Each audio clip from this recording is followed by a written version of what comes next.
EBR-1 was designated a National Historic Landmark.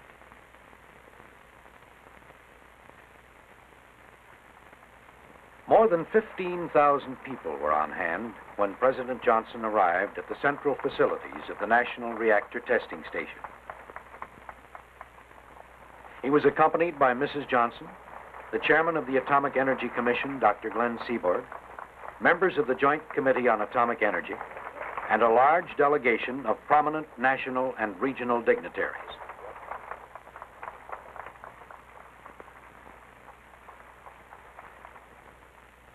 In the course of his address, President Johnson reiterated the central meaning of the EBR-1. So we have come to a place today where hope was born that man would do more with his discovery than unleash destruction in its wake. On this very spot, the United States produced the world's first electricity from nuclear energy. The president went on to say, this energy is to propel the machines of progress, to light our cities and our towns, to fire our factories, to provide new sources of fresh water, and to really help us solve the mysteries of outer space as it brightens our life on this planet. What happened here merely raised the curtain on a very promising drama in our long journey for a better life. In accepting the plaque designating EBR-1 as a National Historic Landmark from Undersecretary of the Interior John Carver, on behalf of the Atomic Energy Commission, Dr. Seaborg commented,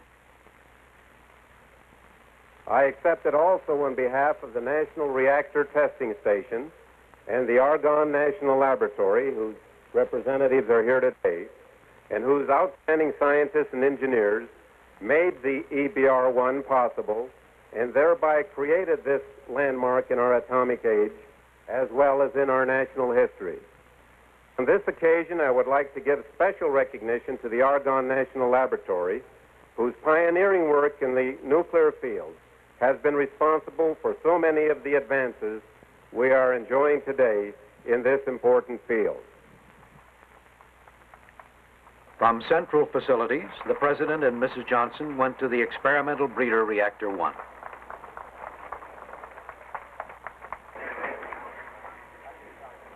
Dr. Stephen Larowski, Associate Laboratory Director, greeted them at EBR-1 and introduced Dr. Walter H. Zinn, Vice President of Combustion Engineering, Dr. George Beadle, President of the University of Chicago, and Meyer Novick, Director of Argonne's Idaho Division.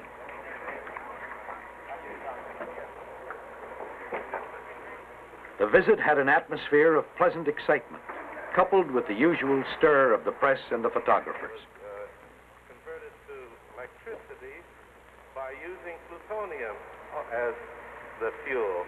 This I know pleases Dr. Seaborg very much, since he is the co-discoverer of the element plutonium. Identification. Yes. At this time, I'd like to interrupt for a very brief moment and ask you and Chairman Seaborg to complete the installation of this plaque. You think we can do this? So if you would turn in the screws. This is quite an assignment, you know. I think they made it pretty easy, Mr. President. That's fine, Bill. I gave this. I'm going to give You may have to check to be sure we've done this. Is this the same one we had over there? Is this the same one? It sure is. Have you done it over here that fast? Pretty good trick. I don't know if I can lift it.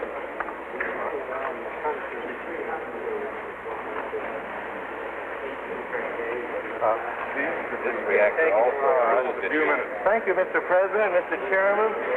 We'll see to it that you receive these as mementos of your finishing the... You won't get them mixed up. No.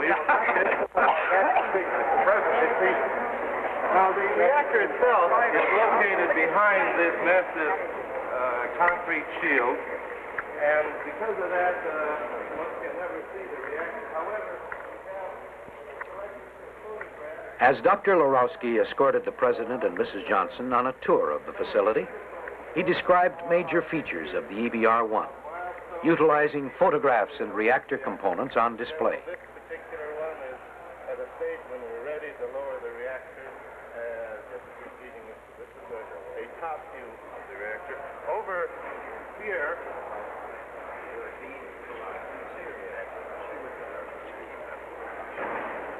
we can sell it later.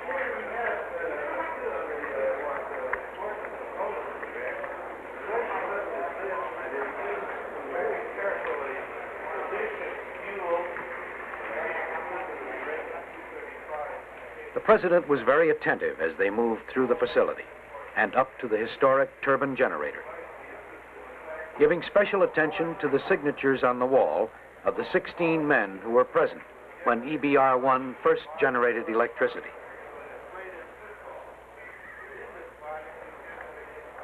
Along with the constant press of photographers was the quiet and efficient control of White House personnel and the Secret Service. Completing the tour, they returned to the face of the reactor shield. Meyer Novick, a senior engineer at EBR-1 at the time it was built, and now director of the Idaho Division, introduced to the president those whose names appear on the wall. To meet Harold Lechtenberger, who was the project manager of this project at that time. Mr. Cerruti, engineer. Mr. Cameron.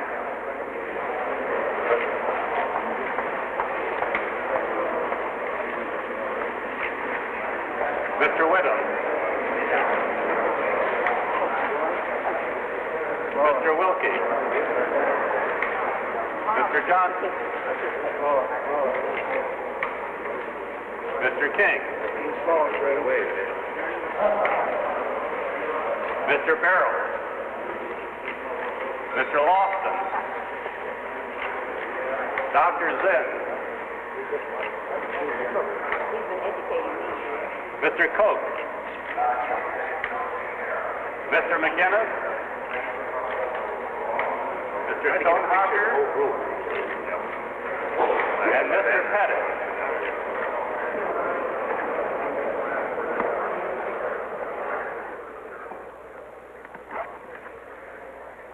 More pictures, this time with members of the Commission and the Joint Committee on Atomic Energy.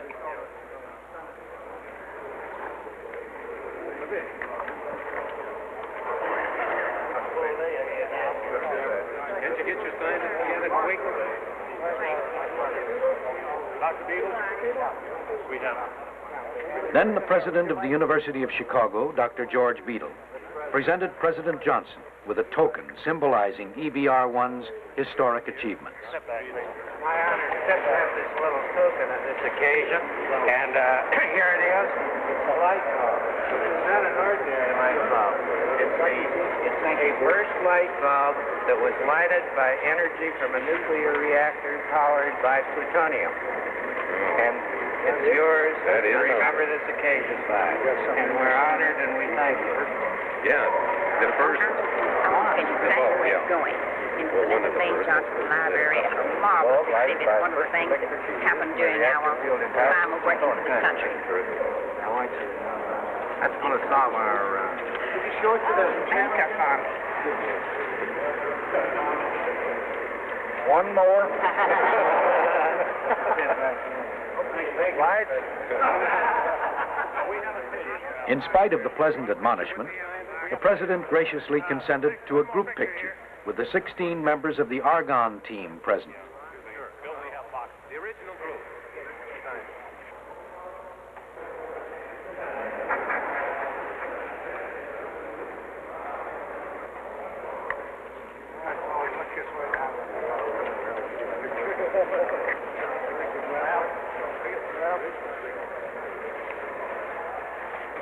We need to go, Mr. President.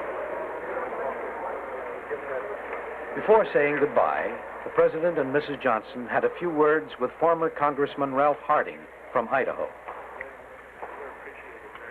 This was the first time a president of the United States had visited the National Reactor Testing Station. And it is a matter of pride to Argonne and all the people connected with the success of EBR-1 that it was on the occasion designating the experimental breeder Reactor 1 as a National Historic Landmark.